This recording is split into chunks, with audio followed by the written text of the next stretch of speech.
people who've worked with Betty June for 20 years. The Moody's, the Adams, everybody who's actually worked here with you for such a long time and watched how you have led this place through the ups and downs, the roller coaster ride that we've been on. And it has been an absolute pleasure for all of the staff to work with you. I've never in all the years heard a bad word said about you. As Vic said, I never heard you raise your voice. You have, I think, the word I love about golf is integrity. And you are the personification of integrity, and you always have, and that's what you stand for in this club. And that's what's the most important thing in golf. I'm just overwhelmed and touched by you all being here. I thought that I could have quietly transitioned out and slipped away, but it seems like there was another plan. So I have to answer some of the chairman's questions about how I ended up here. After 19 years at BS&T, starting a family very late, my boys were 3 and 5 when I left BS&T, now the Massey Group. I wanted a calm, quiet environment close to home where I could just do the accounts and slip away. So that was the plan. Having managed, coming from an environment where I managed 20 in the accounts department and 6 in the IT department, I just was not spending enough time at home. And the boys needed me, and husband complaining about coming home late, so I made the transition. So I came in as a financial controller back in 2002, and I had a staff of 2. That was perfect. And I thought I could do this with my eyes shut and, get all the time that I needed with the family. Well, it didn't quite work like that. When I came, I signed my husband and boys up for golf lessons, and myself.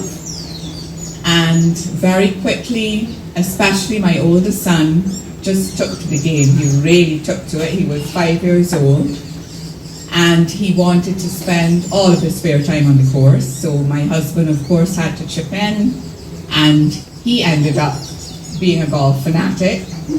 Very high handicap, it stayed that way, but he was best known for being the fastest golfer on the course. Some of you might have played with him. He could do a round of 18 in 2.5 hours. The fireman. That's about as far, I think Harry knows about that. The fireman. He would rush home from work and spin around the course, and Donald learned to play quite fast with him as well. So I quickly became a golf mom. So while I did not know anything about golf, I was thrown into golf from that aspect. I spent so many hours on the golf course with my son at the time, who was only 5, 6, 7. I had to be out there with him. I was a caddy in his tournaments. I learned a lot from other golf parents. At the time, I remember Eddie Perkins and Helen Foster, both with their grandchildren, and I'm out there on the course. I picked up all the golf lingo. I knew about the out of bounds, the birdies, the bogeys, most of the rules of golf. I ended up traveling all over the Caribbean with Donald, and the golf took us as far as Torrey Pines on the west coast, to Doral in Miami, to Pinehurst in North Carolina, and to Fairhaven in Britain. Up there? Yes. All right. So Betty June, this is, let me see your hand. Oh, okay. All right. So, okay. It's an indication of what might be to come. So, time is the one thing that we all have. We don't know how much time we have, but we know we have time. And sometimes we waste our time, and sometimes we use our time usefully. And since time is now on your side and not on ours, because you're leaving us this time, we won't see you until the next time. But whenever that time is, you'll be able to make sure that you're accurate with the time. And we will be able to meet you timely. I hope that gives you a little indication. You get the picture? Okay.